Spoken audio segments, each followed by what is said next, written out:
Hello, and welcome to our second special program on the Electoral College, brought to you by the Robert H. Jackson Center in Jamestown, New York. My name is Kristan McMahon, and I have the pleasure of serving as the president of the Robert H. Jackson Center.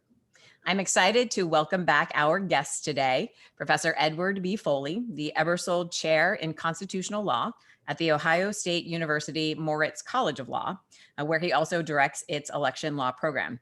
Ned has been a contributing writer for the Washington Post opinion page during this election cycle as well. And we spoke with Ned on October 21st about the Electoral College, how it was originally designed to function, the amendments that were made to the process, and how it currently functions. And we also discussed the election and election results reporting and how that during a pandemic may look and feel different than what we have been used to. We floated the idea at that time of him returning after the election to talk to us, and I am thrilled that he took us up on that offer. So Ned, thank you so much for being back with us today.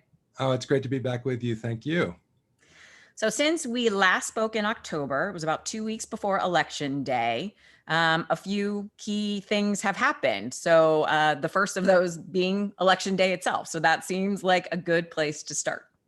There was a lot of conversation going into Election Day about how states were going to allow or enable people to vote, how votes were going to be counted, when votes were going to be counted, how results were going to be announced. And so in what may be an overly broad question, did Election Day go the way you thought it would? Well, better, actually, much better than I thought it would. You know, if we go back to October, we were worried about sadly risks of violence on Election Day even, and thank goodness none of that happened. We were worried about, horrifically long lines all around the country, and there were some long lines, but that, by and large didn't happen. There had been fears that there might be, a massive power outage in a major metropolitan area perpetrated by a cyber attack. That didn't happen. I mean, none of the nightmare scenarios in terms of disruption of the casting of ballots happened, thankfully. And as other people have commented, and I'll just borrow or echo them, is to say, if we didn't have the dispute over the outcome, and frankly a dispute that has not been justified, but nonetheless is troubling for the body politic going forward just because it's a dispute. But if that dispute hadn't happened, we'd be heralding this remarkable success. And really an amazing success, because there was the pandemic and there was this huge, if we go back to the primaries and the Wisconsin primary and the disaster that was, or the Georgia primary and the disaster that was, there was real concern about the ability of us to pull this off as a country, given the challenges that the pandemic would pose for the institutional capacity, to run an election. Mm-hmm. But the local and state officials whose job it is to do the mechanics and the administration of the process, they really stepped up. And they did, in very difficult conditions for a variety of reasons, including lack of sufficient funds. The money just wasn't there in as much as it should have been, but nonetheless, they came through. And American voters were capable of voting. The turnout was remarkable. We talk about another way in which it was unexpectedly pleasant, this pleasant surprise of Americans wanting to exercise the civic responsibility of participatory democracy and having their voices heard in record numbers. So all of that should be a success story, and yet it's been clouded in the aftermath. Before I ask my next question, I should mention to our audience that if at any time you have a question, please feel free to put it in the Q&A section or in the chat. I will find it wherever you put it. You don't have to wait for the end. So let us know what questions you have as we go along. So I think one thing we should talk about, and you previewed this both in your book and in some articles prior to the election, was the discussion about the red Mirage or the blue shift, depending on which color people prefer, and sort of how that might play into some people's trust in the results. And so could you talk a little bit about that, please? Yeah, well, that did happen. And it did certainly, unfortunately, contribute to distrust, in part because I think we have to be honest and say that the president has tried to perpetrate that distrust in a way that was anticipated, but was nonetheless unfortunate as it developed. I do think, thanks to the media trying its best to do its job, those people who followed the election closely ahead of time were prepared for this, and knew that there was the risk of this dynamic where the initial returns on election night would look red. That's the red mirage, and then the blue shift would happen subsequently.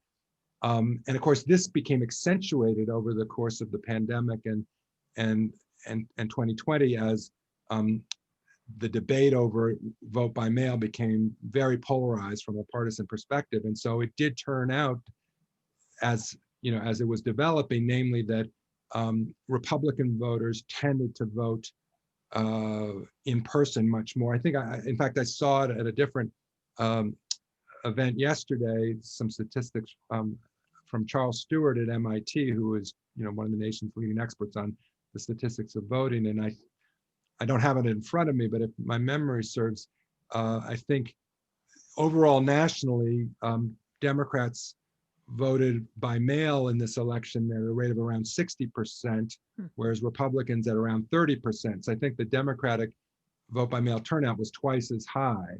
Well, that can explain this red mirage blue shift, in part because some of the states, as you know, did not amend their laws as recommended to allow for the quick counting of absentee ballots. Some states did, like Florida and Arizona, you know, and Ohio could process absentee ballots as they arrived, and so could have a very quick count on election night. But other states, especially Pennsylvania, Michigan, Wisconsin, you know, to varying degrees, could not count vote by mail or absentee votes until starting on election night, and that's what caused the blue shift to come in late. And so we saw that phenomenon. You know, I think the media understood that the ballots being counted, you know, on Wednesday and Thursday and Friday, all up until the point where they could declare a winner on Saturday after election day, were all valid votes that were entitled to be counted. And so the media was trying hard not to mislead the public in this respect. But what happened was there was counter programming out of the White House, if you will. And you may remember that the White House was especially upset that Fox News was accurately describing the nature of the voting process and the counting process. And the president was disappointed that Fox News was acting like the other networks in explaining how it was actually going on. The other thing, just real quick on this, is that the election was close enough that it wasn't just the vote by mail ballots that was delaying the networks from making their calls. If you followed it as closely as I did over that period of time, going into that Saturday, they were also waiting for provisional ballots, not just the vote by mail. Again, provisional ballots being another category of ballots that you just cannot count on election night. You have to verify their eligibility in the processing of it. So, you know, we had an election affected by the blue shift, partly because of, you know, COVID and the rise of vote by mail, but frankly, partly because of other features of our system, including provisional ballots. So yeah, so we could talk about other, I mean, the distrust of the voting technology and this conspiracy theory that's developed about Venezuela and the Dominion voting machines, that was something that I did not anticipate, to be honest. And so there's been sort of two types of attacks on the from the White House, frankly, and the Trump campaign on the accuracy of the system. One was trying to make this claim that somehow the election night count is the only valid count, right, which is just completely false. And the other attack, also completely false, is that there's something, you know, wrong with the voting machines that corrupted the outcome. I mean, the Georgia recount disproved that theory, but it still hasn't gone away. Yeah. Well, and I think one thing it's important to remind our audience is, and actually correct me if I'm wrong on this, but my understanding is that Democrats have traditionally voted or availed themselves of the absentee mail-in process more than Republicans traditionally, and certainly as part of this election, because there was a lot of conversation, mostly from the Republicans candidates, that that part of the process was not to be trusted. Um, that it really was just amped up in this particular election. So we do tend to see more Democrats vote absentee or mail-in, is my understanding. And in this instance, it was just sort of an exponential number because of the pandemic. Yeah, I guess I've modified that a little bit, only to say that, prior to this year, it wasn't so much that the rate of vote by mail was higher among Democrats, but that for reasons that are demographic and complicated, that the mail ballots cast by Democrats tended to be counted later. So the Gotcha. blue shift was a blue shift because they're Democratic ballots, but not because of this disproportionate utilization of vote by mail. Now, provisional ballots different. They're, again, for reasons of demographics, voter mobility, and so forth. It tends to be more Democrats who get caught up in the provisional voting process before their votes get verified. Although this year there was a little bit of a counter to that because of the complexities of the COVID in this year's election.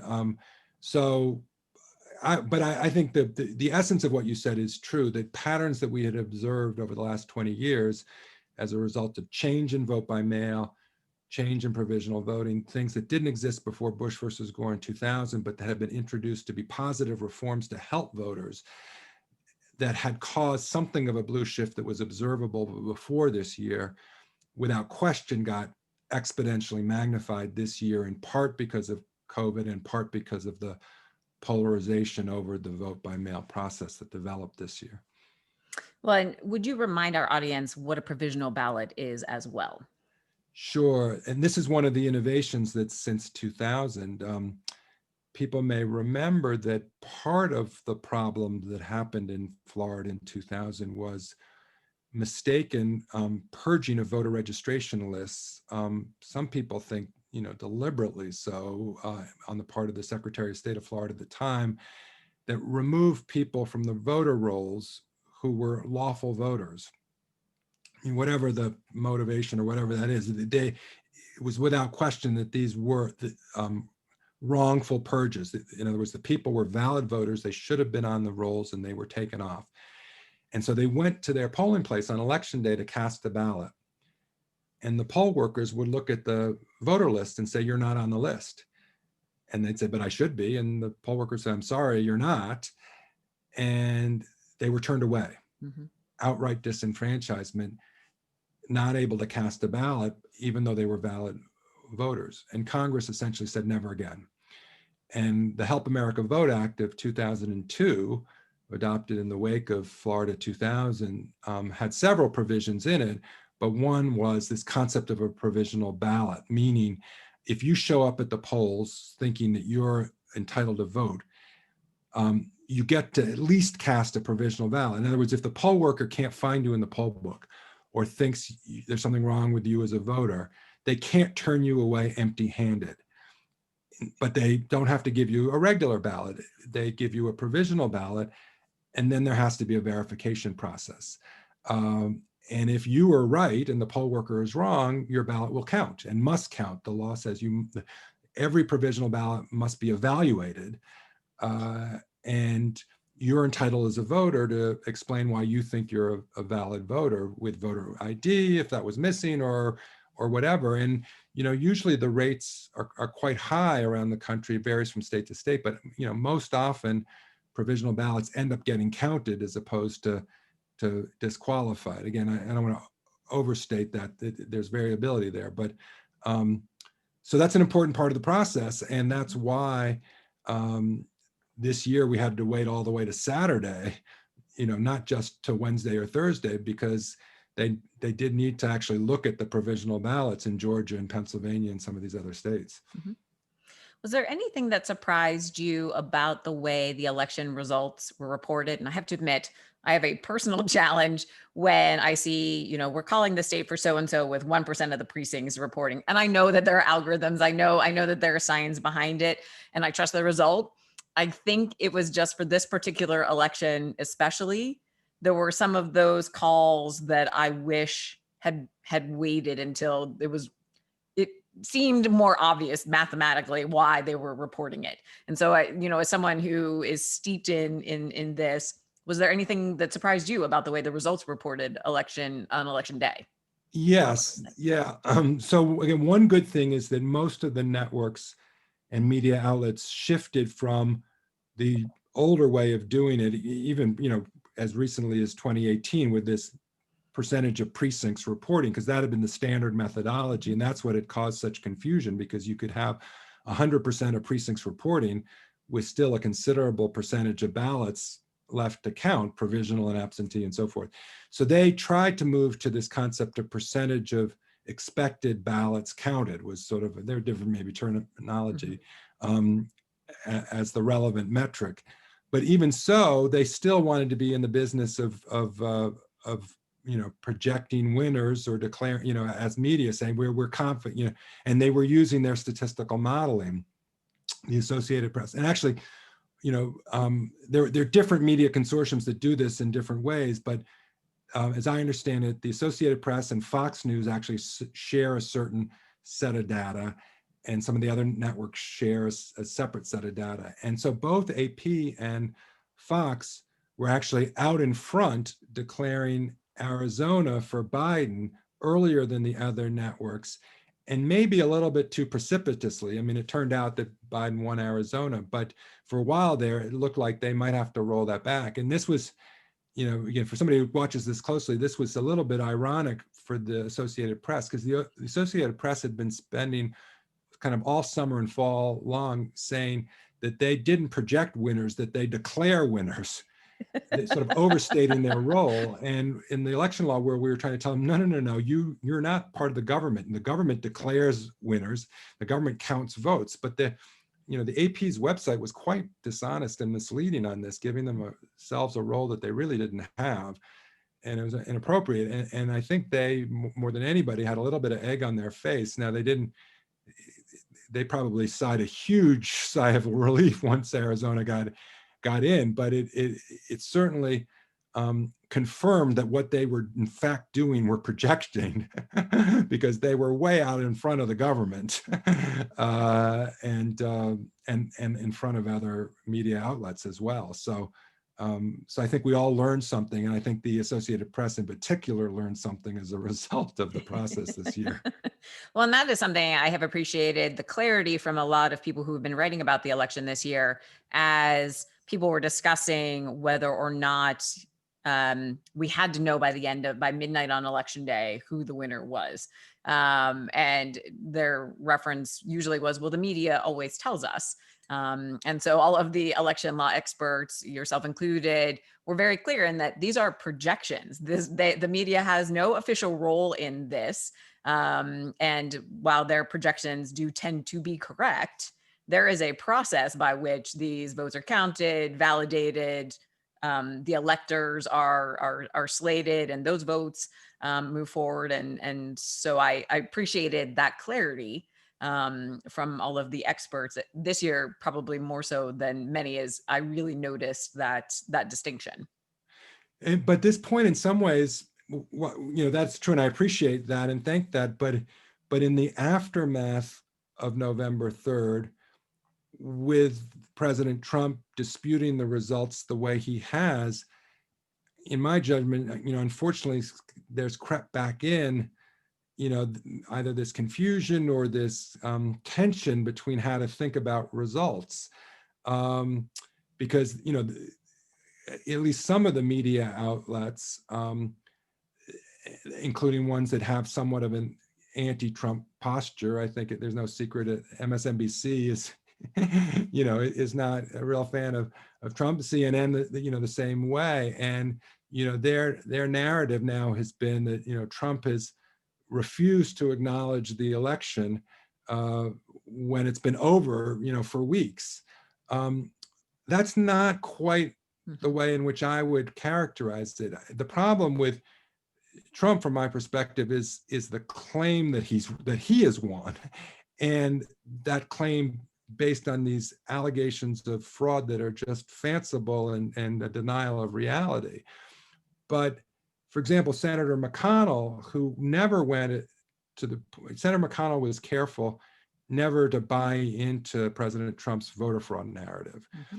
But as you may know, on the Monday after the networks all called it, Senator McConnell went to the floor to say, it's not the media's job to declare winners, and President Trump has the right, to seek recounts, and there is a legal process that has to be gone through, and part of that is where there's evidence and lawyers can file valid claims, you're entitled to utilize the courts, as did Al Gore back in 2000. Again, part of the problem is a lot of these lawsuits, really all of these lawsuits filed on the Trump campaign's side, have not been meritorious and have not really had any evidence to back them up. So it's been kind of an abuse of the litigation process. But Senator McConnell's, his own description of this was accurate. And frankly, I think he deserves some credit that he was true to his word. I mean, he, in his mind, the networks were irrelevant. And what was relevant was the meeting of the Electoral College, which under the Constitution officially votes for president. That happened on Monday, December 14. And, once that happened, Senator McConnell took to the floor again and then said, all right, we now have an official winner and I congratulate the president-elect. So, I think over the last few weeks, I think to some extent, the media has unfortunately slipped back into this role of thinking that it was the one who declared the winner on that Saturday. And, why can't everybody get on with the program when it's, their job? And it's, I love the media. I love the First Amendment. In a free society, we have robust media, but it is ultimately the government that gets to run elections and declare winners. Well, and so you brought up something. So after Election Day, we have a 35-day window, the interregnum, which I love that word, and that gets us to the safe harbor deadline. And so would you start by reminding our audience what that safe harbor deadline establishes? Why is that important? Sure. And it is related to the meeting of the Electoral College. In fact, it's defined in terms of the Electoral College meeting. So the Constitution says that the electors of all the states have to meet on the same day throughout the country. That's a constitutional requirement, an important one, I think, for understanding the process and where we are in it. Congress can pick the day, and Congress has done so by essentially making Monday, December 14th. It's always a Monday. It's the first Monday after the second Wednesday. It's a little convoluted in the statute, but we can figure it out, and everybody agrees Monday, December 14th, the electors meet. And then so the safe harbor deadline is defined as 6 days prior to the meeting of the electors. That's what the statute says, 6 days ahead of that. And mathematically, it turns out that that's always exactly 35 days after the Tuesday in November where we cast our ballots for the popular vote. So it's a 5-week period, Tuesday, November 3rd, this year, Tuesday, December 8th. So what is the safe harbor deadline? It is optional in the sense that if states don't meet the safe harbor deadline, the only consequence is that they lose a benefit that Congress offers them in terms of Congress's treatment of their votes. Congress can still count their votes, and this year will still count their votes, even for states that lack safe harbor status. But Congress has promised to treat as conclusive and binding upon Congress any electoral votes that do have safe harbor status. So, from a state's point of view, it's desirable to have that status because then the states control their own destiny and Congress simply accepts what the states give them. Wisconsin, missed the safe harbor deadline with the completion of its judicial procedures, but the Wisconsin votes are still going to get counted, but they lose that. So that's, hopefully that helps explain. So it's an optional deadline. It's like early admissions to college, right? In other words, right, there's a real hard deadline for your college admissions if you want to be considered in the regular applicant pool. And then there's something called early admissions that's a different applicant pool. But if you don't want to apply early, you don't have to. And so Safe Harbor has the earlier deadline to get that extra benefit. And the other component to Safe Harbor status besides meeting the deadline is a state has to use laws that existed before Election Day, November 3rd. So no changing the rules after the ballots are cast for the popular vote. But if it uses its existing law to reach what's called a final determination of any litigation or dispute about the counting of the popular vote, and it achieves that final determination by that key date, the deadline, so December 8th this year, that's what makes it conclusive. So got to use existing law, got to do it by December 8th. If you do that, you get Safe Harbor status. And then the other part that's not especially well understood, because usually we don't have to worry about these things, is that the governors of the states are supposed to inform Congress not only of what's called the certificate of ascertainment that these are the state's electors, that's kind of the first part of the process. But if there's any litigation that occurs in a state under state law after the certificate of ascertainment, then the governors are supposed to submit a second certificate, which is the certificate of final determination, which is the evidence of Safe Harbor status. Because if the governor says, hey, we did our final determination on or before December 8th, well, then you have it. But if the governor's certificate of final determination is after December 8th, well, then you know you missed the deadline. And I guess if the governor fails to submit a certificate of final determination, I mean, it says, the statute says shall, but if the governor doesn't, I guess it means no Safe Harbor status, because you got to demonstrate to Congress what your Safe Harbor status is. Gotcha. And so the two, and you touched on this a little bit, the two main things that happen during this 35-day period tend to be either lawsuits or recounts. And we saw plenty of both in this election cycle. With regard to recounts, I'm not sure this is the easier question to start with, but let me start with the recounts. I know a number of states have automatic recounts if the margins are narrow enough. But with regard to a candidate or a party, I'm not actually sure if a party is allowed to request a recount. Are there minimum thresholds that someone needs to meet in order to call for a voluntary recount? Yeah, so this varies state by state, which is probably a good thing in retrospect. I mean, you know, and I think we're going to probably talk later on in our session about, you know, reform for the future. And there have been some efforts to say, let's just, you know, centralize this and have, you know, one national one national counting board and one national process. There are pros and cons either way, but decentralization is messier and more chaotic and, you know, more complicated, but it also helps avoid tyranny. You know, if one political party or one incumbent can kind of capture control of a single national institution that determines the whole process. I mean, in some ways, President Trump tried to do that. He said, it's my Supreme Court. I've appointed some justices to the Supreme Court and they're going to do what I want them to do. It didn't happen that way, but he sort of thought that he'd have one national institution that could deliver the election to him.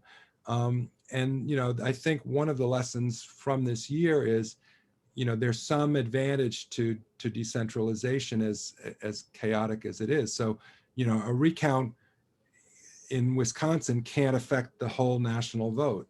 Likewise, Georgia, what have you. You know, what is striking, you mentioned all the recounts and all the litigation, and we did have an unprecedented amount of it. You know, none of it changed the outcome in any state. There were some adjustment of vote totals. You know, Georgia ended up finding, you know, a few thousand ballots that they didn't count initially because of human error. And that, again, shows you do want to verify the process. That's why you do have a recount when the totals are close. But and there, it was a surprisingly large error. The standard rule of thumb going into this year was that if the margin statewide is above 1,000 votes, a recount's not going to change it. The vote totals in Georgia actually shifted by a couple of thousand votes, so taking us kind of outside that zone. But the margin, Biden's initial margin pre-recount in Georgia was about 12,000 and was reduced to maybe around 10,000 if I got my numbers right. So it's good that we did the recounts, and again they were confirmatory, and they and accuracy improving, if you will, and verifying in terms of the basic result. But in Georgia it was statewide. Again, some of the technicals, it was designed to be an audit, but the Secretary of State converted it to a recount instead of just an audit, which was probably a good thing.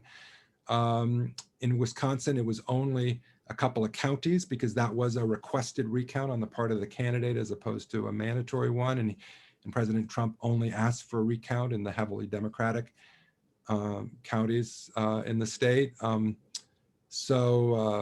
But again, I think the major big picture takeaway is, as citizens in a nonpartisan basis, we should be kind of pleased that that this interregnum process, as you talk about, this 35-day period, ended up confirming the validity and accuracy of what the media projected that Saturday. And it is just quite remarkable that the losing candidate is unwilling to accept defeat despite all of this confirmation and all of the evidence that is confirmatory in this way. Has there ever been an occasion where, and I'll go with what had been typical prior to this election, where if the margin was wider than 1,000, has there ever been a case where a recount has changed, like flipped the result of who won? So if the margin is greater than 1,000, has there been a time when a recount has been like, oh, yep, no, you're right, the other candidate won this one? No, I can't think of an administrative recount. I'm not sure even if I can think of litigation, court-ordered litigation that would have overturned a result larger than 1,000, at least in the modern era. The Al Franken U.S. Senate race in Minnesota in 2008, the recount did flip the result, but the margin there was around 300 votes. Likewise, the governor's race in the state of Washington back in 2004, the recount did flip the result, but that was 127 votes. So it was elections like that was giving us our kind of benchmark that, under 1,000, you had a fighting chance, over 1,000, unlikely. But I guess, the answer is now going forward, we'll have to at least be cautious and acknowledge that, a 2,000 vote margin might not be safe in a recount if there is significant human error. Yep. Well, and one of the things that we've talked about too, that there were a significant number of court cases that were filed in this interregnum period. And that's not, there were about, I might have this number slightly wrong, but I think it was around 300 cases that were filed even prior to Election Day. So that's putting those aside even. Thank you. And I have been following the Ohio State website, the major pending election cases on the Election Law Ohio State website. And I think it was slightly north of 40 major pending cases that were filed between Election Day. And I think the last report was last Friday. Yeah. Can I give a shout out to Matt Cooper and Jillian Thompson, as well as a team of a lot of students who I won't name because there are too many of them, but we under the supervision of Matt and Jillian, we had a cadre of students who were really following all these cases, not for anything other than patriotic interest in trying to help our electoral process, and they deserve tremendous gratitude and credit. So I just want to shout out to all of them. Yeah, absolutely. It was certainly a lot of work. And I'm curious as to what made something a major pending case versus a minor pending case. But they were also filed in the places where you expected them to be filed. So it was Michigan, Arizona, Pennsylvania, Georgia. I think Minnesota cropped up towards the end. I think Wisconsin cropped up towards the end as well. Does this number of lawsuits indicate anything other than a candidate trying to exhaust every possible avenue not to lose an election. Is there something else we should be taking away from this volume? Is something about election law or election law litigation shifting? So basically, no. I basically agree with you that the reason for the volume is the candidate's desire to fight, every possible avenue. So just to answer your earlier question about what makes something major, the initial terminology of major was designed for that early pre-November 3rd phase of litigation where there was 300, because we made the decision we were not going to follow all 300 cases in advance of Election Day, but decided to make a judgment of what was significant in terms of being a battleground state or a significant issue. Once we were in the post-November 3rd phase, we focused on a set of cases that we called the presidential election cases. And the criteria there was any litigation that was trying to seek to change the outcome of the presidential election in that state. And, by definition was major for that reason, but was a kind of a subset within the major case world. But it was hard to follow all of this just because there was so much litigation. I guess I would say, even though the primary and overwhelmingly primary reason was, President Trump's desire to fight the result, the fact that this election year was the year of the pandemic, and there was all this vote by mail that hadn't been previous, and that election officials were adjusting their implementation of the voting process in light of this, even if the state law hadn't been changed. In most of these states, the vote by mail was already a guaranteed right. That didn't change. It was just how it was going to get implemented. I think, you might say there that might have put on the table some more issues that could be litigated if you wanted to litigate them. I mean, that the kinds of lawsuits that President Trump actually brought were not in the end claims of fraud, because he didn't have any evidence of fraud that he could give a court. He could only give, tweets about that or public press type statements. So in court, the claims were of a different nature. They were claims that local officials were deviating from statutory rules and policy, deviations which cropped up because of the pandemic. What was problematic about that litigation, and the reasons why all those claims were rejected, is even if the predicate assumption of that there was some deviation from state statutory standards, the relief requested by the Trump campaign was not warranted in light of the claim made, right? So, the fact. So, for example, one of the claims was the alleged failure in Pennsylvania to give partisan observers the right to observe the vote counting process. Turns out there was observation.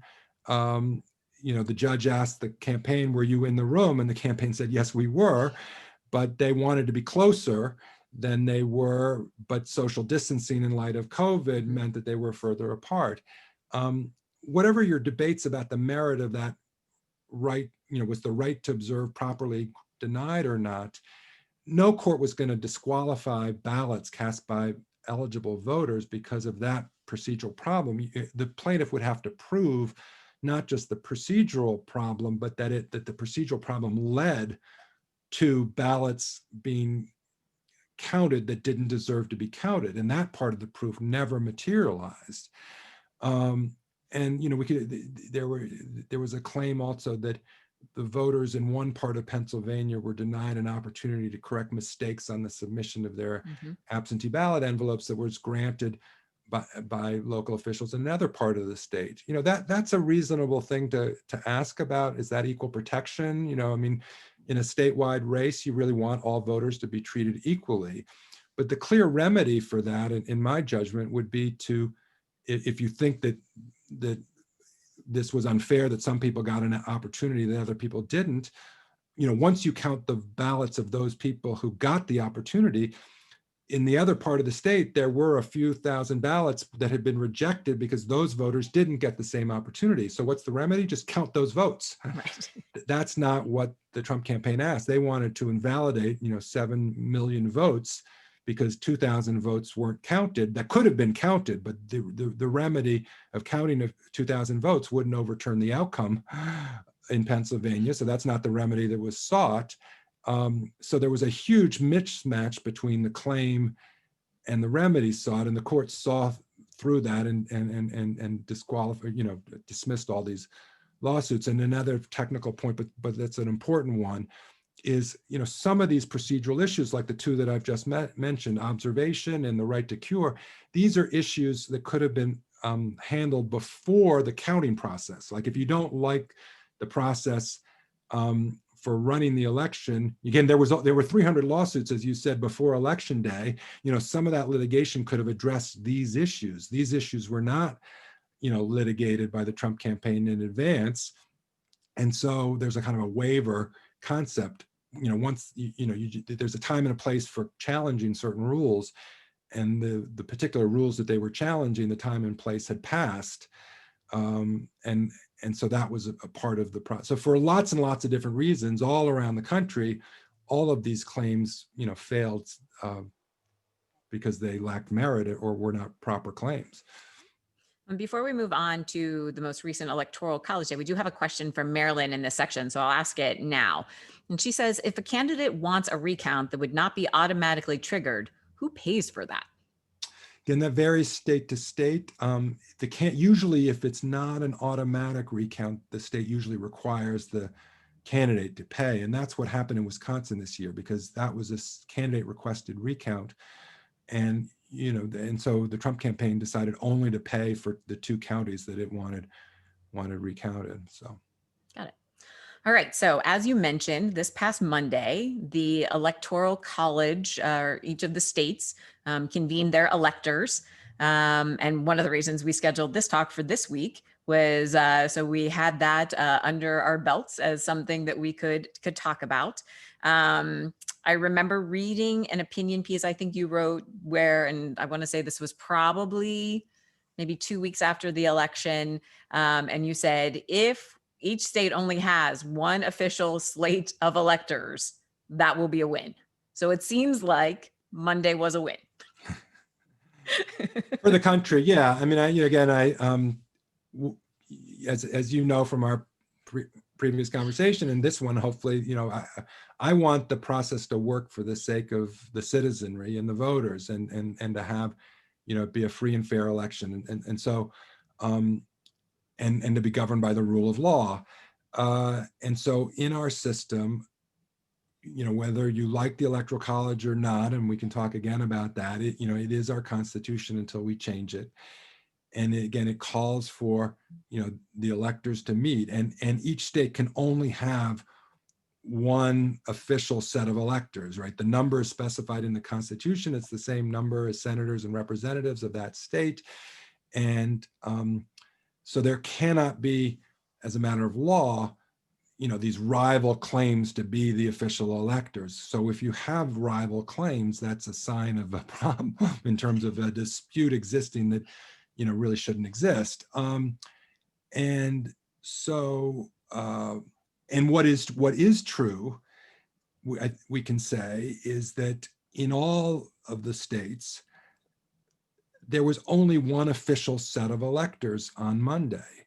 There had been this concept of this idea that perhaps the Trump campaign might convince state legislatures to step in and interpose a second rival slate that would purport to have official backing from the legislature. Mm-hmm. And since the legislature of each state is entitled under the US Constitution to determine the manner of appointing the state's electors, if legislatures stepped in this way, that would be an issue. I mean, again, there would be reasons to think that legislatures aren't entitled to step in after they've already said we're going to use a popular vote.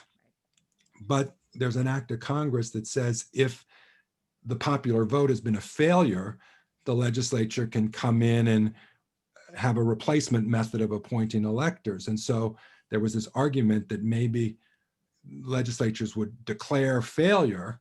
Again, that would have been tragic and ironic given how successful this election was in the midst of the pandemic. But that really was, in some ways, continues to be the plea of the Trump campaign, that in Arizona and Georgia and Michigan and Pennsylvania, that the legislatures all, declare that it was a failure and necessitate this legislative appointment. And that would, had that happened before Monday, then there might have been the situation where there would have been two groups of electors, each claiming official status, one based on the certification of the popular vote, pursuant to laws that existed before November 3rd that had, the popular vote take place. And then this rival claim pursuant to the legislature acting before Monday, trying to interpose itself. And that interposition never happened in any of the states, despite a lot of arm twisting. I mean, you may remember that President Trump, had the members of the Michigan legislature, fly into the White House, kind of in an effort to cajole them to do this. And he went on tweet trying to get the legislatures in Arizona and in all of these states to do this, but the legislatures didn't do this. So on Monday, there was only one official set of electors from each state. And since Monday is the day, once Monday is over, it's done. And that's why Senator McConnell could announce, congratulations, President-elect Biden, because, that's what happened. Well, and you bring up a good point, because I certainly do remember in the weeks, I would say, after the election day, I feel like it started maybe even the day after election day, a fair amount of comments reminding the state legislatures that they ultimately had the power to appoint electors. Is this something we should be more worried about? Like, is this something states may now go back and take a look at? How do we define what failure is? Put in some safeguards or some parameters around what might actually enable a state legislature to do this. Yeah, no, absolutely. And Professor Rick Pildes of NYU Law School had a op-ed in the New York Times on this point, which I encourage people to look for and read. So there could be both congressional reform, because it's an act of Congress that says state legislatures have this power if there has been a failure. So Congress could tighten that up and explain, there's only certain things that can count as a failure. And so Congress wanted you to be clear about that. But then, in our system, states could also do that on their own too. They could say, look, we are going to by law make it clear that we are only going to allow for a failure to be in the case of a genuine failure. And just because you don't like the result, it's not a failure by definition. And I do think the legislatures, to their credit, there've been some quite, powerful statements on the part of some Republican, there've been some heroes in this process. The Secretary of State of Georgia has been singled out. The member of the Michigan Canvassing Board who refused to change was a kind of a local hero in this way. And I can't remember, I think it was the Speaker of the House in Arizona put out a really good statement, basically saying, I'm a Republican, I may have a partisan preference, but I'm not going to subvert the will of the people of my state. When the will of the people have spoken, that's what they get in an election. That can't be a failure. We cannot assert this concept of failure just because we don't like the result. And so it's been good to see that happen, but I do think there's grounds to be concerned in that this was not that close an election in one sense. 306 electoral votes is not 270, and in some of the states the margin was again 80,000 or 150,000. These disputed states, and some it was again 10 to 12,000. So, but where I think there's a greater risk of an abuse of this process might be next time, let's say, if it does come down to a single state, a Florida again, or an Ohio again, or maybe Wisconsin, or one state, and the margin in that one state is more like 5,000 votes, then will a candidate that doesn't want to admit defeat, would they have more leverage on the state legislature to say, come on, do what I want you to do. Mm-hmm. And the fact that this was the first time this playbook has been run and it wasn't successful, does that mean now people are going to throw away the playbook and realize it can't work? Or instead are people going to say, oh, let's look at the playbook and see how we can make it work better the next time? So I am worried about that. Okay. One of the things as you and I were getting ready for our chat today, you mentioned, because it's a fairly new development, that there are some potential alternate slates of electors that may bubble up from, I'll call them unofficial channels because they haven't gone through the state legislature, and that may end up getting sent to Congress for their consideration on January 6th, which is the next big date that we'll get to talk about. What, if anything, does this mean? Is there, I feel, I don't know that this is the first time in history that this has happened, but it's certainly a novel occurrence to me as a layperson. So, what does this potentially mean for January 6th? Yes, well, it's the first time anything like this has happened in the modern era. You have to go back to Hayes-Tilden for that, but in that situation, for the most part, it looked more like what we were discussing before, where there were sort of two different groups in state government really trying to claim the authority to appoint electors. Let's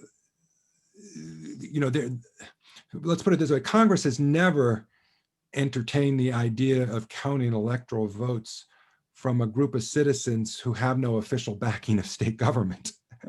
For obvious reason. I mean, again, as we were joking before, you and I and 10 of our friends can't say we're the electors and count our votes as electoral votes because we think we better represent the people of our state than, the fraudulent count that the popular vote resulted. I mean, again, Right. It's sort of in,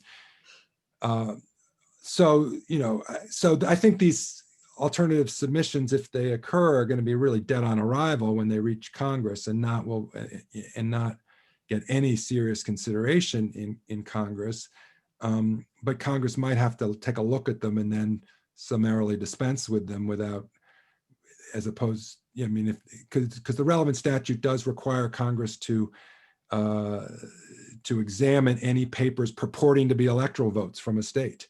So these are self-proclaimed purporting to be electoral votes, so they have to be examined before being rejected, I think is fair to say. I think to the extent that this is a thing to think about at all, and I almost don't really think it deserves much attention, is the only way to make this anything worthy of consideration is if in some way, shape, or form they could get official status even after the electors met, because right now they don't have any official status at all, and I think they even realize that. And so I think they're still pleading for the legislatures of the state to try to retroactively call them the official electors even after the vote of the Electoral College has taken place. My analysis of the Constitution is that can't happen. And in fact, the Hayes-Tilden resolution is a principle, it's precedent for that, because Florida tried to do that back then and Congress said no.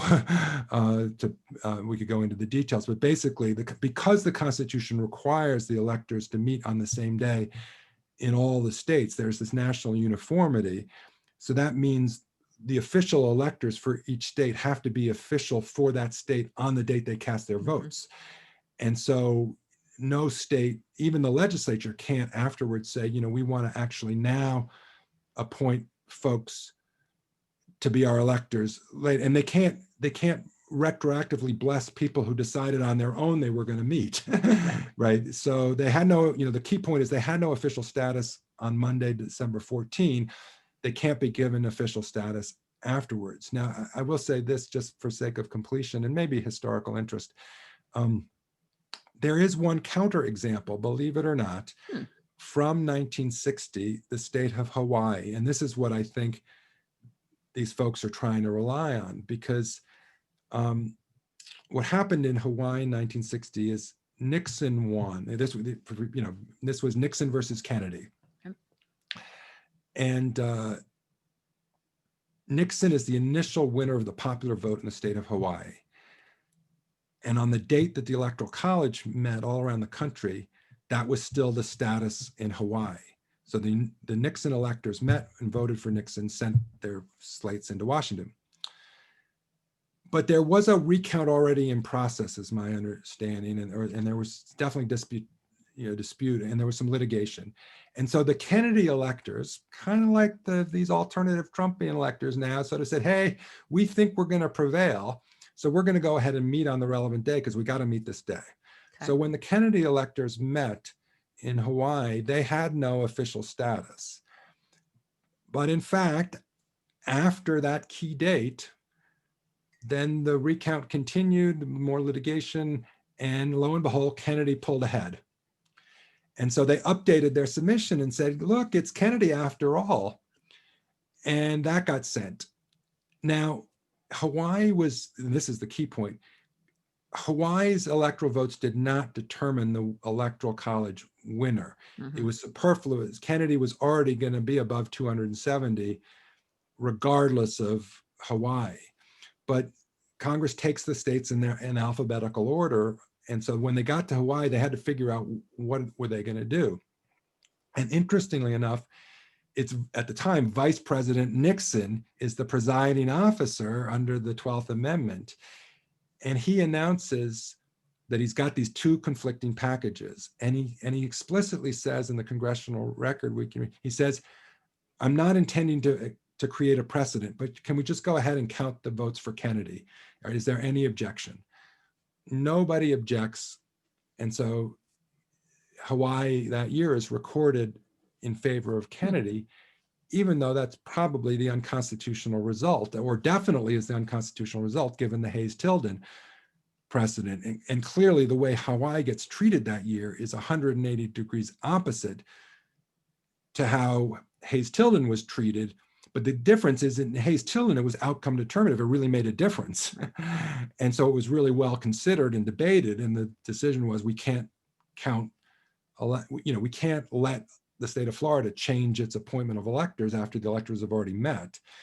So I think the best way to understand Hawaii is it was just this magnanimous, political gesture by Nixon saying, hey, let's bury the hatchet. Let's just count.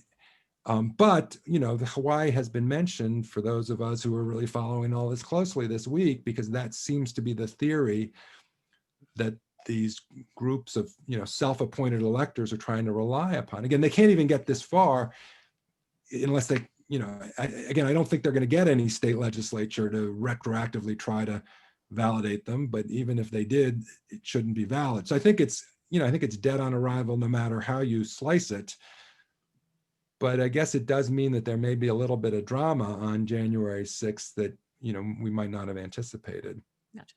Okay, so January 6th, and you and I chuckled earlier, it's Epiphany, which I just find a little amusing. That's the date that the Electoral College votes are certified by Congress, accepted by Congress. So what role does Congress actually have here? Because what we're seeing now is I feel there's some rhetoric or some discussion of, maybe Congress really digs into these results and decides something different than what the Electoral College has decided. Does Congress really have that kind of power in this instance? No, I don't think so. Again, so there's, the 12th Amendment is really the constitutional provision that governs this. There is this statute, the Electoral Count Act, that's designed to supplement the 12th Amendment. And either way, I think Congress's only role is to try to figure out, are the electoral votes that we receive the votes sent by the state? In other words, are these the official votes? Congress is not supposed to, using the 19th century language, go behind the returns to try to dig in and ask, was there fraud in Georgia or not? That was for Georgia to decide, or, Arizona, the states. It's the only thing for Congress to decide is, are these the electoral votes from Georgia because they're cast by the electors that Georgia appointed, even if Georgia might have made a mistake in appointing them. And in fact, Joseph Bradley, who was the decisive vote on the Electoral Commission that was set up for the Hayes-Tilden dispute, said something to this effect. And if I could just take a moment to quote it, I think it's Please. helpful. Yeah. So he says, quote, "It is the business and the jurisdiction of the state to prevent frauds from being perpetrated in the appointment of its electors, and not the business or jurisdiction of the Congress," unquote.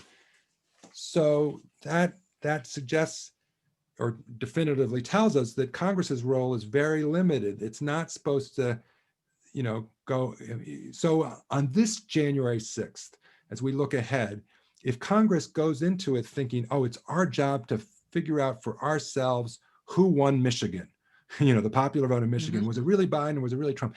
That's not Congress's job.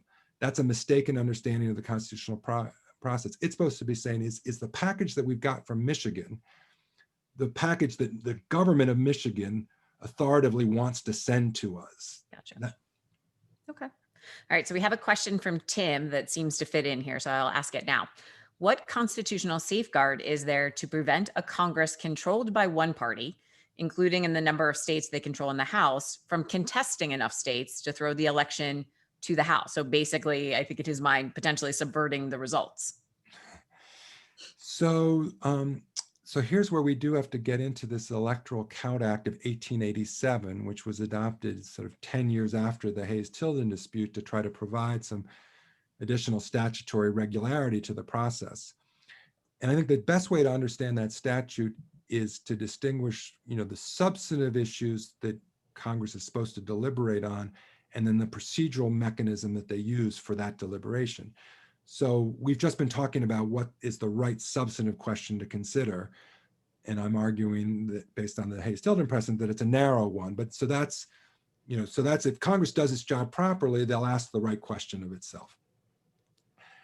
But, what if politics takes over and, partisanship is the only thing that matters, not constitutional principle? Then the procedure is that, and here's where it does matter whether there's just one submission of electoral votes from a state or there's this rival submission concept. In the case of a single submission, it takes both chambers of Congress to reject it. Okay. So, so it is at least theoretically possible. It won't happen this year, but the two chambers of Congress controlled by a political party could get it in the mindset that it's going to subvert a submission. That would be a bad thing. But in the case where the Senate wants one thing and the House wants something else, if it's just one submission, it's got to count. So that's kind of helps protect the state from being overturned. And again, one of the substantive rules, by the way, that we talked about earlier is the safe harbor provision. If Congress is doing its job, it is supposed to feel obligated to count any submission that has safe harbor status, period, because the statute says so. So that's another check against partisanship running amok in Congress if Congress is faithful to its own rules. And something I feel like all lawyers are now standing up and cheering for is deadlines are important. Right, exactly. And just to finish the thought about rival submission, just so that we complete yes. this, if both houses of Congress agree on which of competing submissions is the correct one, that will prevail. And that, I think, is what would happen. If we get this rival submission situation this year, we already know from Senator McConnell that he's not putting up a fight. He agrees, he just congratulated President-elect Biden. So Biden's going to have the votes in the Senate. Biden's going to have the votes in the House. I guarantee you on January 6th, Biden is going to be declared the winner no matter what happens. But had it turned out that the Senate wanted to go one way and the House wanted to go the other way, the statute says whichever submission is signed by the governor must prevail. So that's how these rival submissions couldn't have worked even in that scenario. So I think it's checkmate, if that's the right metaphor, whichever way you want to look at it. Got it. Okay. All right. So let's talk about the Electoral College itself now. So when we talked before the election, we talked about how hard it is to change the Electoral College because it is written into the Constitution. That it takes a little bit of I guess I would call it a Herculean effort to rewrite the Constitution. And one of the things we had talked about in October was how the incentive to do that changes depending on who's in power. So, people will have complaints about the Electoral College, but then they win the election. And so they've benefited from the Electoral College process. And so that incentive to change is reduced. And the party that is not in power starts agitating for changes to the Electoral College. Do you think there is enough of a, I don't know what you call it, a groundswell, or enough of a popular movement at this point that will try and advance this ball forward as to, should the electoral college still exist? Should there be something else that takes its place? As George asked his question, has the Electoral College outlived its usefulness? Well, I think the answer to that is definitely yes. I would love to amend the Constitution and have a better system. Again, it is a Herculean effort, and I do think, I think there will be a lot of agitation and popular mobilization to try to do something, and I think it's hard to predict exactly how that will go. My own instinct is the simpler the amendment, the better and easier to adopt. So, I've written a little article and may expand upon it. So what if Congress were to try to propose an amendment that simply said the president should be elected by a majority of the popular vote nationwide? That's section 1. Section 2 is Congress has the authority to pass a statute to authorize the mechanics of how to do that. It seems to me that's the cleanest, simplest way to get the basic principle adopted in the Constitution. We want a nationwide popular vote, majority rule, will of the majority, and then leave some of the messy details for an obligatory implementation that Congress would have to adopt if the amendment were ratified. I still think it's probably overly optimistic to expect that happening anytime soon, because at the moment, the Republican Party seems to think that it has an advantage in the existing electoral college structure compared to the overall national popular vote. So, unless there's a groundswell of, popular opinion saying we really, really want this, it may get blocked, whether in Congress or in the state legislatures. So then I think there's going to be this effort to try to come up with some alternative. And this interstate compact that we talked about last time is an idea. Again, it still needs enough states, and it hasn't gotten enough states, but maybe this year we'll get it further along. But it can't take effect until it reaches the magic number of 270 electoral votes in this number in terms of the states signing on. And it's still quite a ways short. And then there's other problems that we talked about last time, one of which is it only allows for a plurality winner, not a majority winner, Right. which in a three-way race could wreak havoc. The Supreme Court could declare it unconstitutional, as out of character with the whole basic concept of the Electoral College. And some states might get cold feet because, in essence, for it to be decisive, a state would have to be going against, its own popular vote. So, I think we'll see more effort along that road, but I just don't know if it's going to ultimately be successful given all these hurdles and obstacles.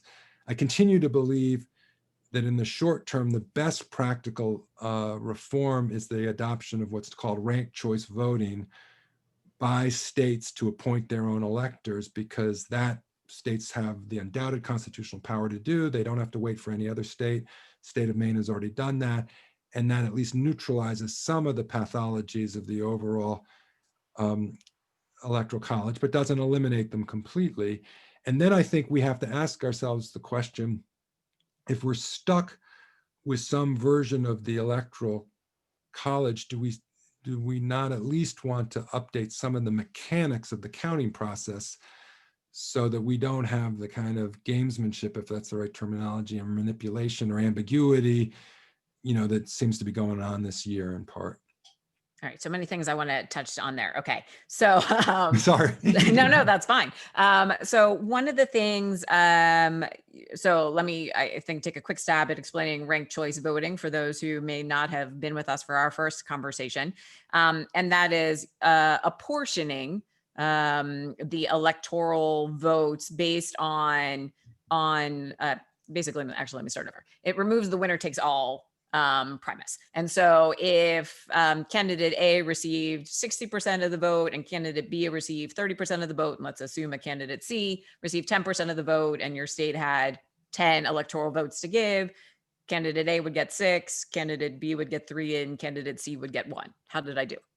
Well, yes and no. That is a great idea, proportional representation. And in fact, that would also be permissible to do at the state level. And also ameliorate some of the problems of the existing system. Ranked choice voting is trying to get at the same problem, but in a slightly different way. So the better way, I think, to understand ranked choice voting is let's say more like 40%, 30%, 30% in a three-way race where nobody reaches 50%. Then what ranked choice voting is concerned of, what if it turns out that the 60% really don't like the person that got the 40%, but they split their opposition, two ways. You could proportion it out, just as you said, 4, 3, 3. What ranked choice voting is to say, look, let's give people a ballot where they can rank order their preferences. And by process of computer math, and we could, explain the math, you can eliminate the candidate that's least preferred and reallocate the votes based on second choice preferences. Sometimes it's called instant runoff voting because it's a way to get an instant runoff winner to a majority winner without having a second vote. So, gotcha. So if the candidate, so let's say people ranked candidate C, then B, then A, and the B candidates mostly did B, then A, then C, and maybe the A did A and then B slightly more than C. So you would reapportion. I guess if we're saying candidate C sort of came in third, you would reapportion that candidate's votes to balance the other two. Yeah, I mean, one way that might be helpful is people may remember Ross Perot way back from 1992, because he was a significant third party, or Ralph Nader in 2000 didn't get quite as high a vote as Ross Perot. So let me use the Nader example first and then Ross Perot. So if you think that the Nader voters, because Nader's really into the environment, that their second choice preference would be Gore, then this mathematical formula, once Nader is eliminated because he's not one of the top two candidates, you just reallocate those second ranked preferences to Gore, and Gore leapfrogs over Bush because Bush didn't win a majority of first place votes. He had, a plurality. That's that difference between plurality and majority. But the authentic majority choice in a two-way race would have been Gore, not Bush. Right. Same thing, the argument on vis-a-vis Ross Perot back in 1992 is that, he was another Texan from, there was Bush from Texas and Perot from Texas. They were both, business leaders from Texas. And so the Bush clan, believes that Perot pulled votes away from Bush is what allowed Bill Clinton to get through. Ranked choice voting would prove whether that's correct or incorrect. And if it turned out that taking Perot out of the race, Bush beats Clinton, then Bush wins re-election in 1992. And I mentioned those two examples side by side to show this is not a partisan rule. The relationship of a third candidate to the other two sometimes can hurt one party, sometimes can hurt the other party.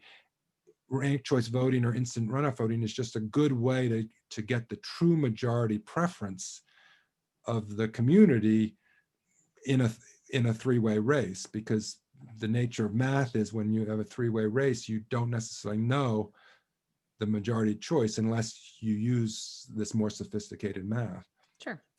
One of the things you mentioned too when you were talking was that the Republican Party feels as if they would benefit from the Electoral College process more than they would from a popular vote process. And I wanted to make sure that that didn't go without further exploration, because I think that that might be an interesting note for people. And I wonder if you could break down why they have that thought.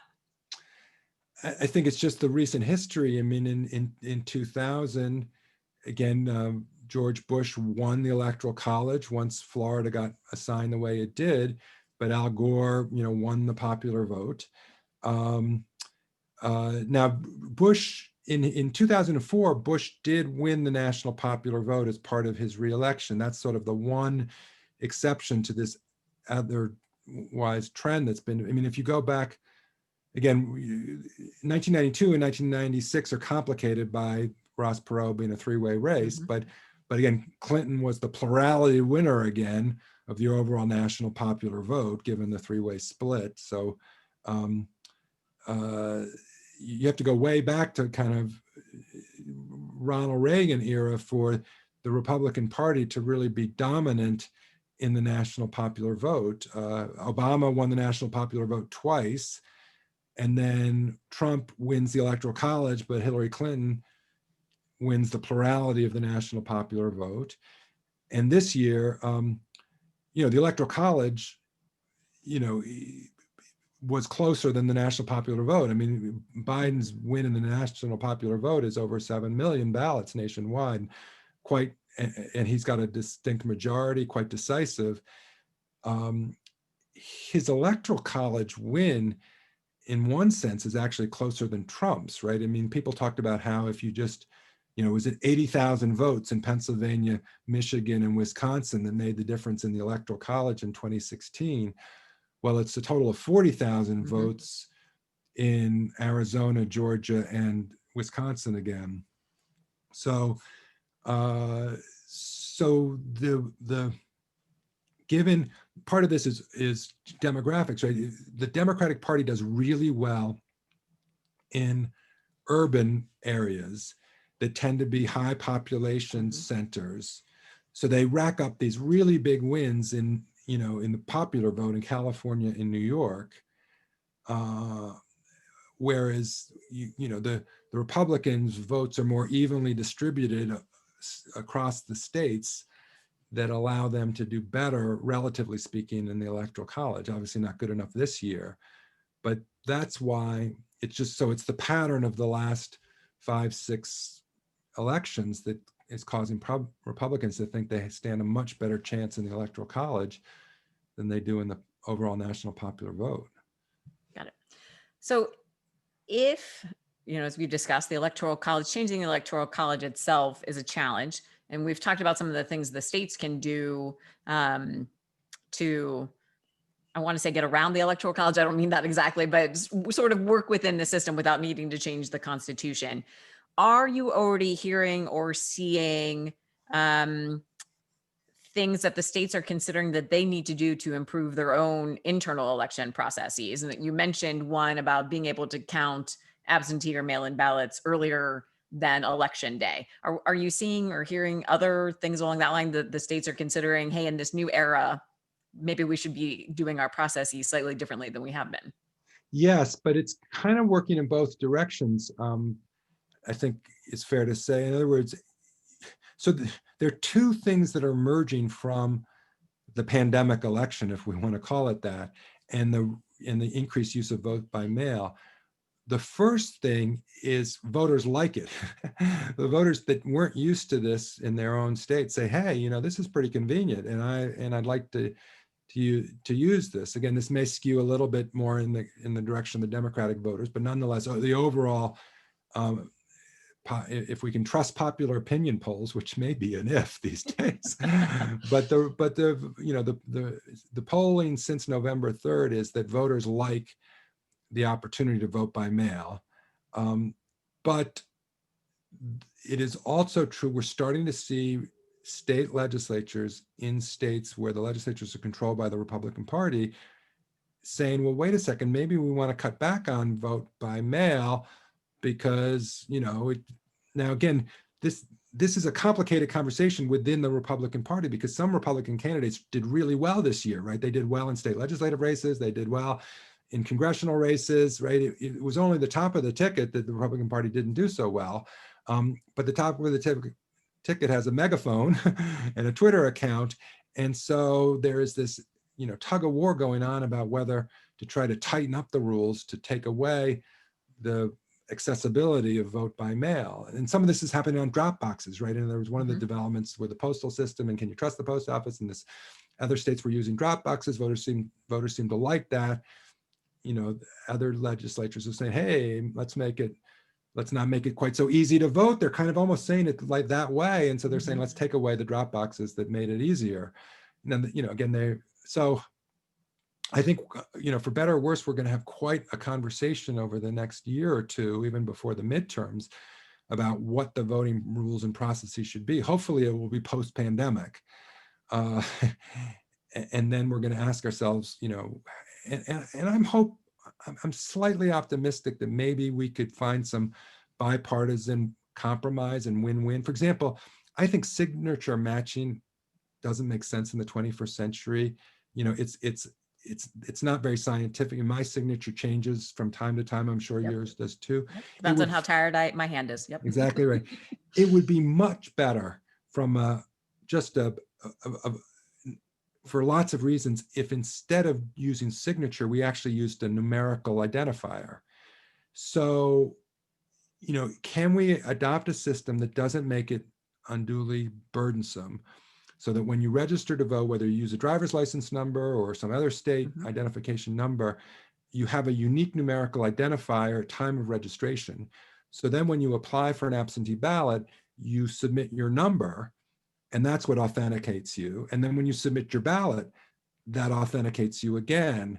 You know, as long as we don't make that expensive or you know, an unfair barrier, that actually might be more voter friendly than the risk that your ballot might be tossed because of a signature mismatch. It would make the whole process easier. And I also think along those lines, you know, there was a reason to want to expand the application process to get your vote by mail in the midst of a pandemic. But, you know, there might be a reasonable compromise, especially in the age of the internet, to say, look, we're not going to automatically send you an absentee ballot. You're going to have to ask for one, and you're going to have to, you know, produce your unique numerical identifier in order to get your ballot. You know, that might not be unduly burdensome in exchange for making sure that this method of voting is available to everybody. So I think there's a lot of conversations to be had. I can't predict where they will go. And I guess drawing upon our earlier point, maybe it's better that there not be one national rule. Maybe actually here federalism is advantageous to let the 50 states, you know, have reasonable rules within a cluster of different options. We did receive a question from Donna wondering, since you mentioned some of the judicial challenges regarding observers, do you think states will start taking a look at their rules and regulations around observers and potentially make some changes to those now that we are post this election in preparation for the next one? Yes, I hope so. I do think this, I mean, I believe very much in transparency as an important value in the electoral process, because, you know, one side is going to lose, inevitable. And so you maximize the capacity for trust in this era of incredible political distrust by maximizing, to the extent feasible, transparency and, you know, the opportunity to observe. And I understand in the midst of the pandemic, it had to be safe social distancing. And I also understand that the right to observe can't be abused. Right. And, you know, there has to be, you know, reasonable number of people in a room, reasonable limits. You can't object to everything just because you don't like it. But, you know, but I think it's worth trying in good faith to say, hey, can the two parties in a competitive two-party system say, can't we agree on a set of rules involving the verification process so that whoever wins and loses, we can both trust the outcome. I mean, you've got to have adequate good faith. I mean, again, I worry that some of the distrust this year is just not in good faith. It's a refusal to acknowledge reality, even when the evidence is palpable. So, you know, good faith, I think, can only take you so far, but I'd be willing, you know, in the spirit of bipartisan compromise, to say, yeah, we got to make sure we have adequate rights to observe.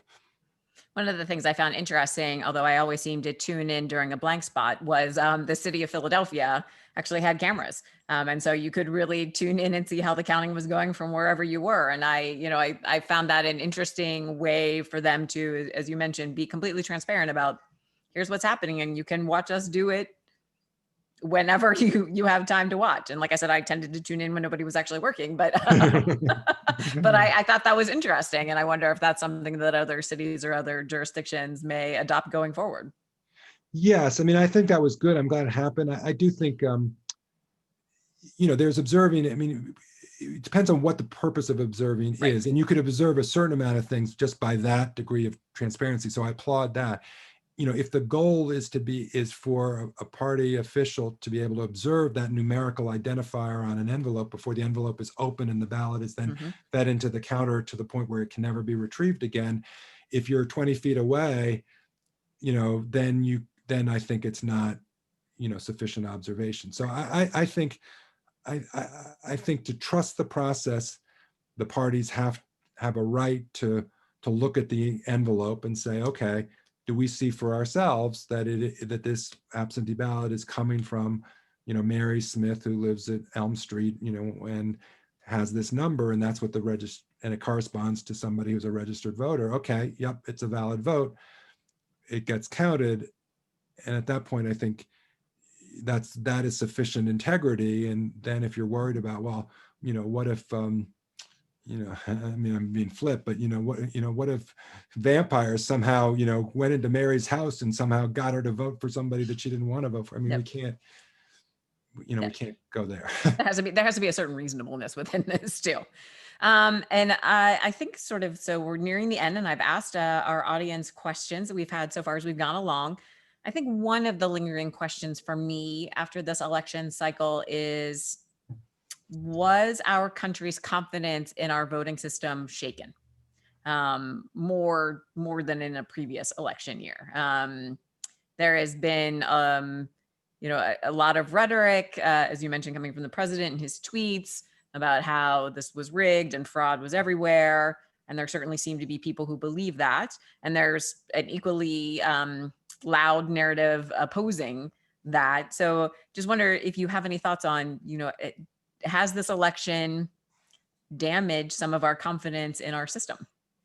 Yes, unfortunately, and unjustifiably so. I mean, I think that is the serious concern and need for repair. I mean, I think, the degree of distrust that has been,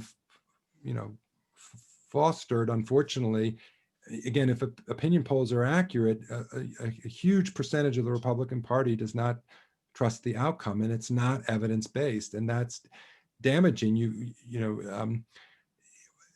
There may be circumstances, regrettably, in which an election result deserves distrust, but this is not one of them. This year is not one of them. And so to have this degree of distrust based in a denial of reality, that is really scary and worrisome going forward. And frankly, the January 6th meeting that we talked about, I have to hope that the way Congress conducts itself that day might be a moment to help in this regard. I mean, the more bipartisanship there is on January 6th in accepting the outcome as a valid and correct outcome, the more we can go along to say, even if your side lost, it is the right result. And again, I think Senator McConnell did a version of that. He said, hey, I wanted a different outcome, but this is the right this is the outcome that our system produced using the rule of law. It also happens to be true that the courts in all of these states looked at the evidence, and again, and the recounts confirmed that Joe Biden won the popular vote in these states, and citizens, whether they voted for him or against him or didn't vote or somebody else, this was a correct result.